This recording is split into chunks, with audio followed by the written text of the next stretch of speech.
하고 월화수목 금금금 그렇게 된다는 거예요. 금토일 와야지 쉬는데 여전히 금금금이에요. 쉴 수 있을 것 같은데 쉬지 못하는 그런 많은 우리 삶의 현실을 그렇게 비유해서 설명하고 있습니다. 그리고 동아일보 발표도 소개하는데 실제로 신문에 이렇게 기사가 난 적이 있습니다. 야근이 뭐라고요? 2급 발암물질이래요. 2급 A 발암물질로 분류가 됩니다. 국제암연구소에서 그렇게 발표한 것입니다. 20년 이상 야간에 작업을 하면은 유방암 발생 확률이 아주 높아진다는 연구 결과를 내놓으면서 야간 작업도 발암물질이다. 물질은 아니지만 시간이지만 그렇게 설명을 해 놓았습니다. 야간 근무 많이 하는 직종이 주로 어느 직종입니까? 병원에 근무하는 분들, 의사, 간호사, 특별히 간호사들, 또 인턴, 뭐 전문의도 마찬가지예요. 비상 대기하고 있다가 다 먹어서 생기는 것이 아니라 잠자지 못해서 야근하다가 생기는 발암물질에 많이 노출이 되는 거죠. 과로로 쓰러져서 사망하거나 건강이 회복되지 못하는 사람들이 얼마나 많은지 알 수 없습니다. 과도한 삶은 그 사람의 생명을 갉아먹습니다. 육체적으로도 그렇지만 영적으로도 정말 과도하게 분주한 삶은 굉장히 많은 손실을 가져옵니다. 하나님과 교제하는 시간을 빼앗아 버립니다. 성도의 영적 생명을 빼앗아 갑니다. 분주하게 살아가도록 내모는 사회 구조, 쉬고 싶어도 쉬지 못합니다. 이 사회 구조는 6째 계명, 무슨 계명이에요? 살인하지 말라. 그 계명을 위반할 수밖에 없게 만들죠. 내 선택과 의지와 상관없이 그 어떤 사회적인 틀 속에 끼어들어가 살다 보면은 그 톱니바퀴 굴러가는 대로 계속 굴러가 줘야 됩니다. 그 모든 것들을 강요당하게 됩니다. 하나님의 계명을 순종하지 못하게 합니다. 6째 계명뿐 아니라 4째 계명도 많은 계명을 순종하지 못하며 살아가도록 만들어 버립니다. 가정에 충실하지 못하게 합니다. 하나님을 섬기고 이웃 사랑을 실천하는 그 하나님 명령의 기본을 어기고 살아갈 수밖에 없도록 만들어 버리죠. 사람들이 삶을 편리하게 만들기 위해서 많은 과학 또 물질 문명을 계속 개발하고 그렇게 삶의 편리한 도구들을 많이 만들었음에도 불구하고 여전히 삶은 피곤하고 팍팍합니다. 우리의 삶을 변화시킨, 정말 바쁘게 변화시킨, 나쁜 의미에서 변화시킨 것이죠. 아주 획기적인 사건이 무엇인지 이 책에서 거론하기를 그것은 시계의 발명이다 그렇게 설명합니다. 시계 좋죠. 시계 없이 사는 건 참 답답할 겁니다. 그런데 그 시계가 편리하기도 하지만 사람들을 얼마나 시간이라는 틀 속에 얽매여 왔는지 모릅니다. 시계가 없던 시절은 어떻게 했어요? 자, 우리 만나자 그러면은 오후에 만나 그러면 언제부터 오후예요? 해가 중천에 떴을 때부터 해가 넘어갈 때까지가 오후예요. 그 시간 아무 때나 가서 만날 수 있습니다. 만나자가 먼저 말한 사람도 기다리는 사람도 또 찾아가는 사람도 별로 부담 없습니다. 오후에 가면 돼요. 그런데 시계가 생기니까 어떻게 해요? 2시에 만나자 그러면 어떻게 해요? 2시 맞춰서 가야 되는 거예요. 시간의 노예가 됩니다. 우리의 삶을 정말 이제 시간 단위도 아니고 분 단위, 초 단위로 계속 쪼개가지고 그렇게 하다 보니까 합리적이고 과학적이고 편리한 것은 있지만 사람들의 삶 자체가 그렇게 팍팍하게 만들어지게 된 것이죠. 사람이 시계를 만들었을 때는 사람이 시간을 다스릴 수 있다, 또 다스려야 된다, 그런 마음을 가지고 시계를 만들었는데 정작 살다 보니까 어떻게 돼요? 사람이 시간을 다스리는 것이 아니라 시간에 얽매여 살게 되는 것이죠. 삶의 여유로움을 완전히 박탈당하게 되었습니다. 이 시계가 참 괴물이 된 것입니다. 자, 이런 삶의 부작용들을 사람들이 느끼고 불편하고 힘들어합니다. 그래서 사람들이 아주 오래전부터 좀 천천히 가자, 슬로우 라이프, 느린 삶을 추구하자. 그래서 우리나라에도 예산이죠, 예산. 슬로우 시티라고 표방하더라고요. 천천히 살 수 있는, 그러나 예산에 가도 삶이 이렇게 여유로워지는 것 같지는 않습니다. 여전히 바빠요. 근데 세계 어떤 지방에 가면은 정말 슬로우 시티가 있어요. 차가 빨리 운행하지 못하게 시속 20km인지 30km로 제한하고 크락션 누르지 못하게 하고 한 작은 마을이 그렇게 운영되는 동네도 있는 걸로 책에서 본 적이 있습니다. 자, 재미있는 내용들이 있습니다. 자, 무슨 대회를 해요? 들어보셨어요? 뭐 하는 대회? 멍 때리기 대회. 11년째 했습니다. 올해 한국에서. 이게 어떤 그 예술 퍼포먼스로 특허를 내가지고 이 대회 이름 아무나 갖다 붙여서 대회하지 못하게 아예 딱 막아놨어요. 자기만 하는 거예요. 이 단체만. 자, 이런 것들을 또 하게 됩니다. 한강 쉼표 명상. 한국에서 시작해가지고 중국이나 일본 여러 나라들까지 확산돼서 국제적인 대회가 됐습니다. 자, 왜 그래요? 사는 게 너무 바쁘고 힘들다는 거예요. 쉼이 없어요. 그 쉼을 조금이나마 느껴보자, 맛보자. 이렇게 멍 때릴 때 우리 뇌가 쉼을 얻는다는 것입니다. 이 대회를 참석하는 사람들이 얼마나 많은지 신청한다고 다 가는 게 아니에요. 경쟁률이 30대 1, 40대 1, 올해 57대 1, 128명 하여간 그 안팎의 참가자를 봤는데 많은 사람들이 신청을 합니다. 수천 명이 신청을 하는 거죠. 다양한 직군의 사람들, 다양한 사람들이 모여서 1시간 반 동안 멍하게 되는 거예요. 얼마나 사는 게 힘들면은 사람들이 이런 발상을 가지고 한번 좀 이렇게라도 좀 쉬는 일을 만들어 보자. 이 어린애가 사는 게 힘들다고 여기 앉아가지고 멍 때리고 있는지 모르겠습니다. 이게 사람 모습 같아요? 기슴치레 해가지고.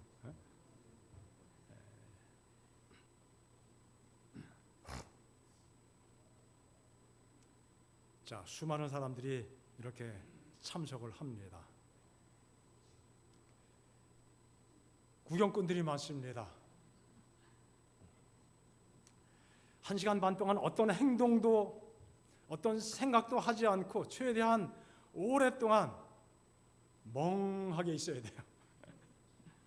그게 기본 규칙입니다. 웃어도 안 되고 졸면은 탈락입니다. 전화 만지작거리면 끝장이에요. 퇴장입니다. 자, 그리고 15분마다 심박수를 체크해요. 기계를 가지고. 그냥 하는 게 아니에요. 자기의 평균 심박수 얼마나 균일하게 유지가 되느냐, 그것도 나중에 심사의 중요한 조건입니다. 사람들이 평가해가지고 이 사람이 한 10명 정도 추려요. 그래서 그 선발된 사람의 심박 변화를 다 체크한 다음에 그 변동이 작은 사람에게 이제 상이 주어집니다. 자, 우리는 이렇게 멍청하게 될 필요가 없습니다. 멍하다는 그 말 속에는 그 다음에 무슨 단어가 들어가요? 어울려요? 청자가 들어가야 돼요. 이렇게 멍청한 시간을 가질 필요가 없습니다. 하나님께서 말씀하셨어요. 일곱째 날에 하나님을 예배하고 하나님께 찬양을 올려드리고 하나님을 우러러 바라보고 하나님께 집중하는 그 자체가 우리의 삶을 정말 새롭게 해주고 쉼을 주고 우리의 뇌에도 새로움을 제공해 주는 것입니다. 모두가 쉼을 누릴 수 있는 하나님의 특별한 은총이 가득한 날, 이 날이 바로 무슨 날이에요? 안식일입니다. 숨을 돌린다고 표현했습니다.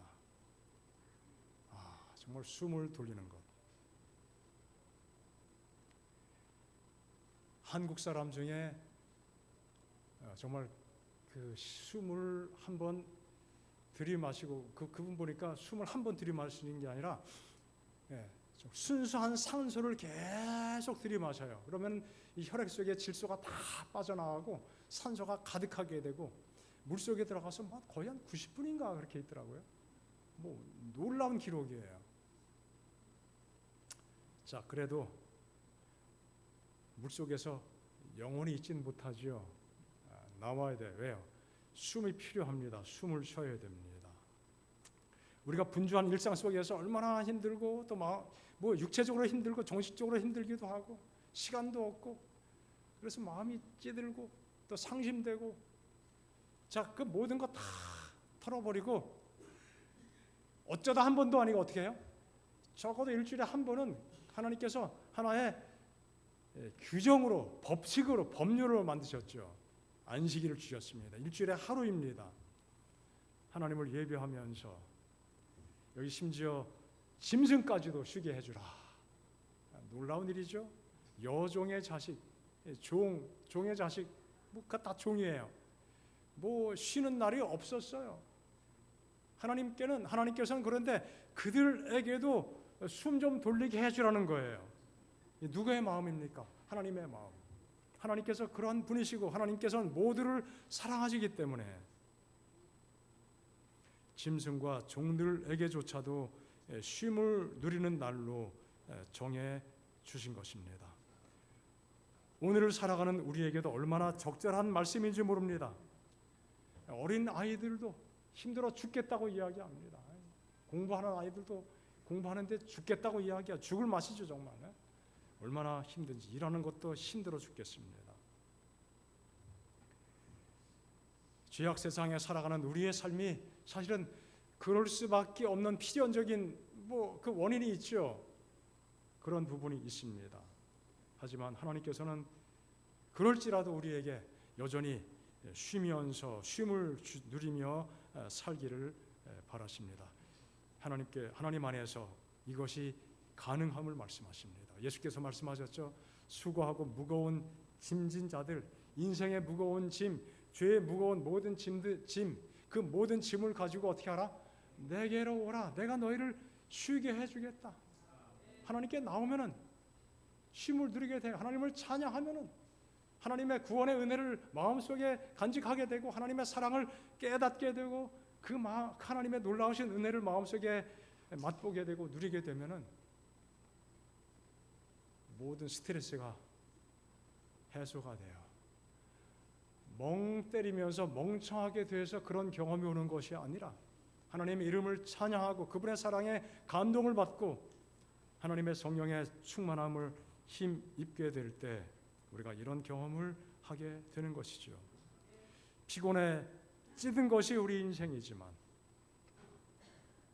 하나님의 크신 은혜 가운데 주님의 귀하신 초청을 우리 마음속에 간직하게 될 때 하나님이 주시는 참된 안식을 누리게 됨을 우리가 얼마나 경험으로 알고 또 얼마나 큰 은총으로 누리며 그 복을 누리고 살고 있습니까? 우리의 삶의 짐이 무엇이든지 간에 다 내게로 가지고 오라. 그 짐을 내가 가볍게 해주겠다 약속해 주셨습니다. 성경에는 인생의 고난에 대한 기별이 많이 있습니다. 하나님 믿기 때문에 고난이 더 가중되는 그러한 것들도 있습니다. 신앙 때문에 박해를 받기도 합니다. 정말 커다란 시련, 무서운 시련이 있었습니다. 그럴지라도 믿음의 사람들은 하나님의 약속 안에서 구원의 소망 속에서 그 모든 고난까지도 감당하면서 믿음의 승리를 통하여 하나님께 영광 돌리며 삶을 살아갔습니다. 하나님 주시는 쉼의 경험 속에서 그 모든 무거운 짐들을 하나님께 내려놓고 살게 된 것입니다. 우리의 삶은요, 하나님께서 말씀하신 것처럼 필연적으로 삶에 고난이 있습니다. 얼굴에 땀을 흘려야 되는 그것이 우리의 삶의 필연적인 모습이지요. 세상에 죄가 들어오기 전에 노동은 즐거움이었습니다.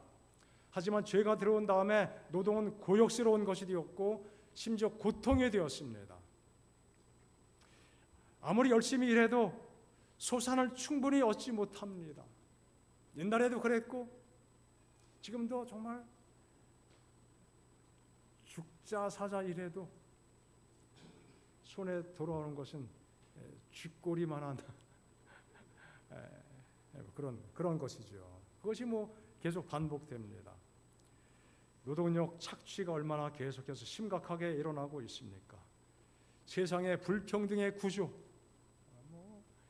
전 세계 부의 70%를 상위 10%가 가지고 있다, 5%가 가지고 있다, 그런 통계를 자주 듣죠. 전 세계 부의 10% 정도밖에 안 되는 것들을 전 세계 70% 사람들이 나눠 가지고 있다. 그런 표현도 자주 듣습니다. 통계적으로 그렇게 돼요. 얼마나 참 고달프고 불평등한 삶입니까? 밤에 잠을 잘 자고 아침에 일어났지만 여전히 가시지 않은 피곤이 남아 있습니다. 정말 나이가 든다는 게 그런 것 같아요. 젊었을 때는 정말 떼밀고 가도 모르고 자는데 이제는 다들 그러시잖아요. 오늘 새벽에 잠깐 일어나서 이제 물을 마시고 화장실에 갔는데 보니까 우리 큰 손녀가 소파에 나가 자고 있어요. 그때가 2시 반쯤 된 것 같은데요. 아침에 물어봤어요. 야, 너 왜 소파에 나가 잤냐? 모르겠어요. 몰라요. 자기가 한 일도 모를 정도로 어떻게 해요? 깊이 잠에 든 거예요. 야, 참 부럽다. 나도 옛날에 그랬는데. 아마 졸린 눈을 비비고 간신히 화장실 갔다가 방은 너무 멀고 눈에 소파가 보이니까 에라 모르겠다. 그러고 누운 것 같아요.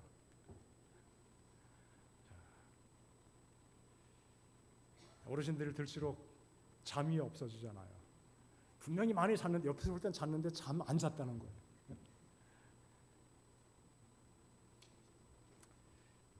자, 여전히 가시지 않은 피곤이 있는 것이죠. 마음이 외로워서 결혼했지만 그래도 충족되지 못하는 외로움이 마음 한구석에 늘 있습니다. 오히려 배우자가 없었으면 더 외로웠을 것 같은 느낌이 들 때도 있지 않나요? 이 사람 때문에 더 외롭고 우리의 일상적인 삶이에요. 그만큼 쉼에서 점점 우리의 인생이 멀어지고 있다는 것이죠. 그럴 때 우리가 할 일이 무엇입니까? 할 수 있는 일이 무엇입니까?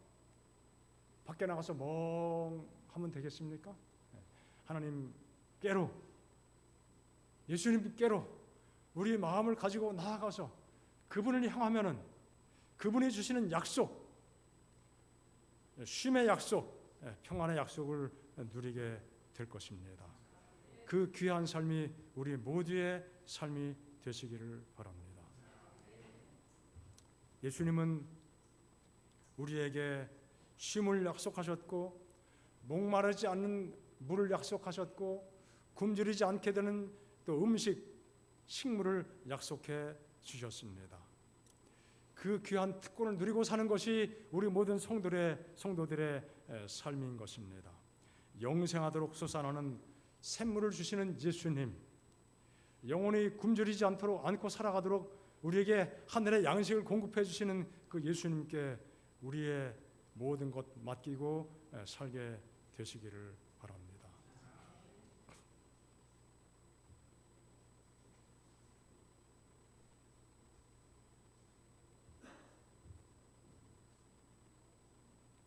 목숨을 위하여 무엇을 먹을까? 무엇을 마실까? 몸을 위하여 무엇을 입을까? 염려하지 말라. 자, 이렇게 할 수 있는 이유는 무엇입니까? 하나님을 신뢰하기 때문입니다. 하나님께서 우리의 모든 것을 책임지신다는 분명한 확신이 있기 때문에 이렇게 할 수 있는 것입니다.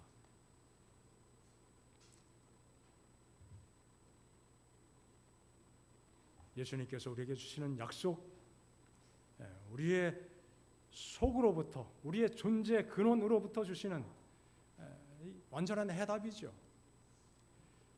조금 약간 주시는 것이 아니라 정말 근본적인 삶의 문제에 대해서 해답을 주님께서 주시겠다는 것이죠. 그래서 우리는 이 말씀을 믿음으로 받아들입니다. 그러므로 우리는 두려워할지니 그의 안식에 들어갈 약속이 남아 있을지라도 너희 중에는 혹 이르지 못할 자가 있을까 함이라. 자, 이 말씀을 거꾸로 읽으면요, 우리는 예수님 안에서 참된 안식을 누릴 수 있다는 것입니다. 예수님 안에서 안식에 들어갈 약속이 우리에게 주어진 것입니다. 그 약속을 믿고 그분께 나아갈 때 참된 안식을 우리가 누리게 되는 것이죠. 우리에게 주시는 안식이 우리에게 그토록 실감나게 또 강력하게 느껴지는 하나의 이유가 무엇일까요? 일을 아니할지라도 경건하지 아니한 자를 의롭다 하시는 이를 믿는 자에게는 그의 믿음을 어떻게 여겨주신다고요? 무엇으로? 의로 여겨주신다. 자, 이 말씀이 우리에게 얼마나 위로가 됩니까? 우리가 정말 부족하고 하나님 앞에 내놓을 것이 없고 우리가 어떤 공로를 이야기한다면 공로가 전혀 없는 제로 상태이지만 하나님을 믿는다는 그 믿음 하나 때문에 하나님께서는 믿는 사람들을 의로 여겨주시고 하나님의 의를 우리에게 선물로 주신다는 거예요. 다시 말해서 우리의 계정에 돈이 하나도 없는데 은행 가서 찍어보니까 정말 동그라미가 얼마나 많은지 헤아릴 수 없을 만큼 많은 금액이 찍혀 있는 거예요. 이게 보이스피싱 잘못해가지고 내 통장에 사용된 게 아니고 정말 의로우신 하나님께서 우리에게 거저 주신 거예요. 얼마나 참 귀한 은혜인지 모릅니다. 우리에게 강력하게 호소하십니다. 너희 목마른 자들아 물로 나아오라. 사는 게 힘드냐? 왠지 늘 갈급하고 만족하지 못하고 마음에 어떤 불안감이 있느냐? 하나님께로 나아오라. 예수님께로 나아오라. 돈 없는 자 오라. 값없이 내가 다 먹여주고 채워준다. 어찌해서 양식 아닌 것을 위하여 은을 달아주고 배부르게 못할 것을 위해 수고하느냐? 나를 청종하라. 그리하면 너희가 좋은 것을 먹을 것이고 너희 마음이 기름진 것으로 즐거움 얻으리라. 여러분, 복날이 다 지나갔습니다. 복날이 되기 전에 여러분들 드신 음식이 뭐예요? 네? 삼계탕 드셨나요? 애꿎은 닭만 잡지 마시고. 닭이 무슨 죄가 있어요? 복날이 되면 그냥 얼마나 많은 닭들이 그냥 사람의 뱃속으로 막 그냥 그 블랙홀에 빨려 들어가듯이. 자, 우리 마음이 기름지기 위해서 필요한 것은 무엇입니까? 기름진 물질적인 음식을 먹을 것이 아니라 하나님 말씀을 청종하고 듣고 순종하는 것, 여러분 믿으십니까? 삶의 고난이 있을 때마다 하나님을 바라보시기 바랍니다. 일을 하지 아니할지라도 우리의 모든 것들을 해결해 주시고 의롭게 여겨주시는, 용서해 주시고 은혜를 베풀어 주시는, 또 필요한 모든 것 거저 주시는 우리 주님께 우리의 삶의 매 순간마다 삶의 모든 아픔과 문제를 맡기고 나아가시기를 바랍니다. 그런 믿음을 가지고 하나님을 예배하는 날이 무슨 날입니까? 안식일이에요. 하나님은 안식일에 아무 노동도 하지 말라고 말씀하셨습니다. 우리의 일신상의 이익을 위해서, 또 세속적인 이익을 위해서 육체적인 노동을 삼가라고 말씀하셨습니다.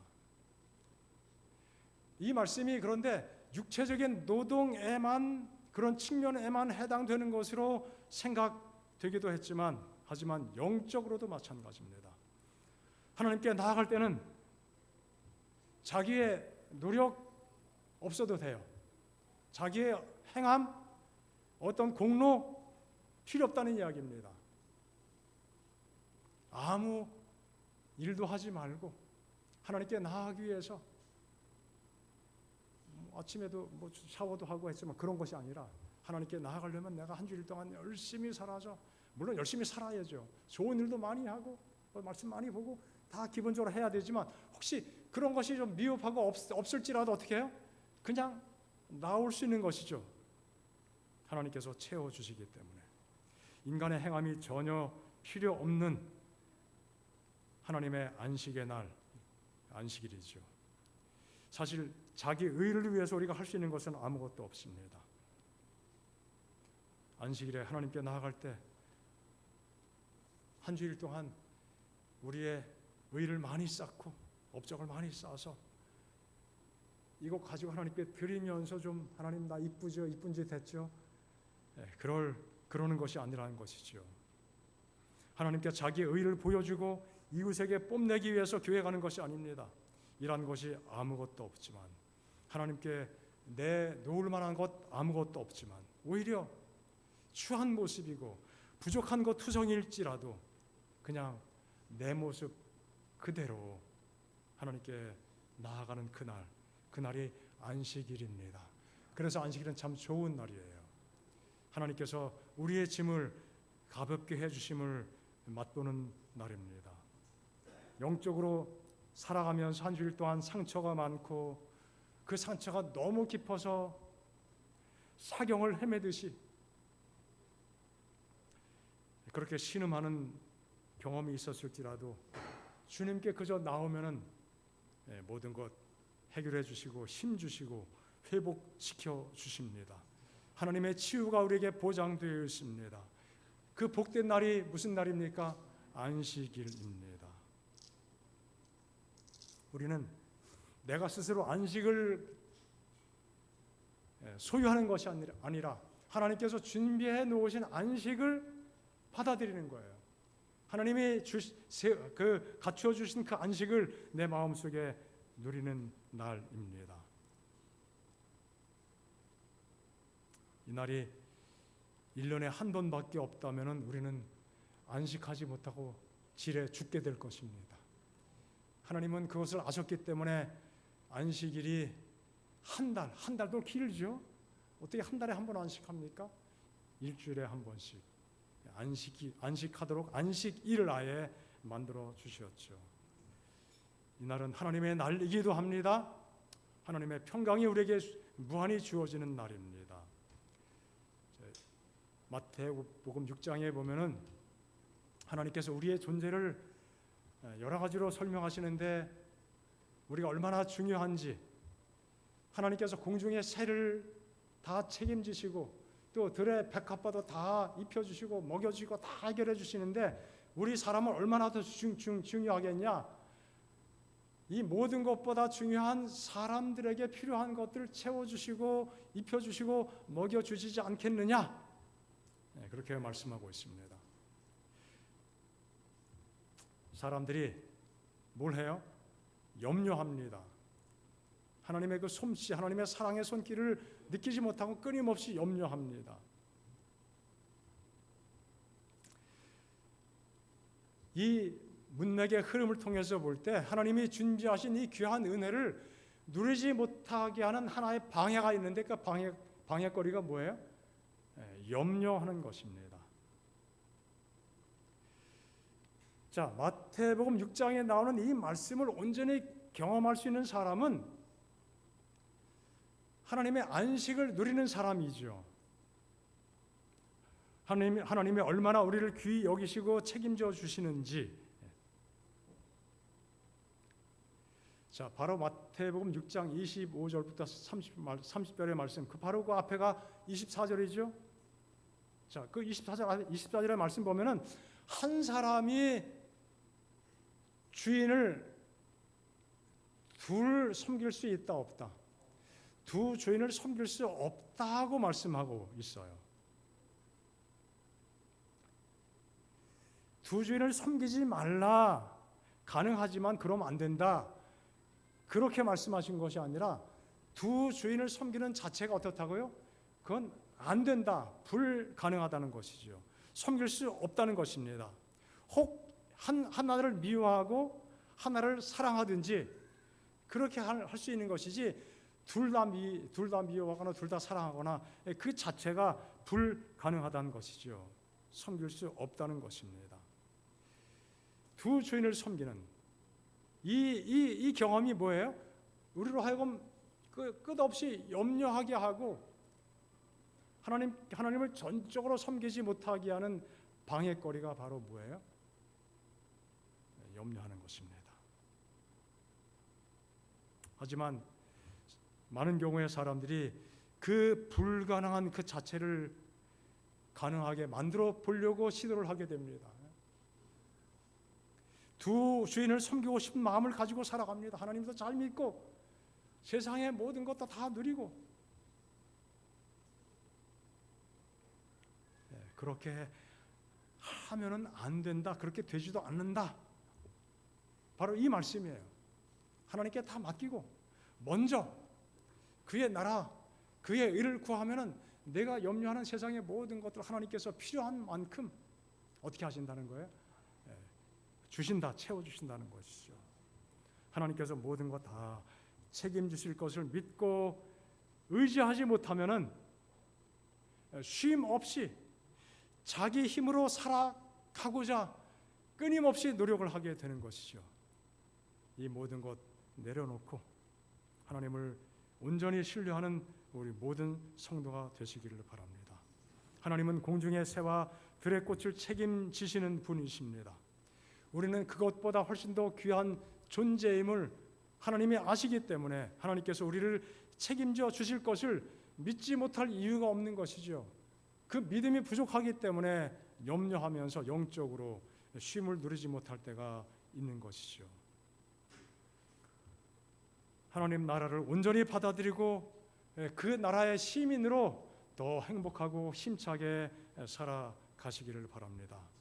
삶을 위한 노력이 필요한 건 틀림없지만 무엇보다 모든 일에 하나님과 그의 나라를 최선으로 삼고 우선순위 1번으로 삼고 살아갈 때 우리의 삶이 더 윤택하게 됨을 기억하시면서 하나님께 더 집중하고 하나님께서 모든 것 채워주시는 은혜의 경험 속에 하늘을 누리고 살아가는 우리 모든 성도가 되시기를 간절히 바랍니다.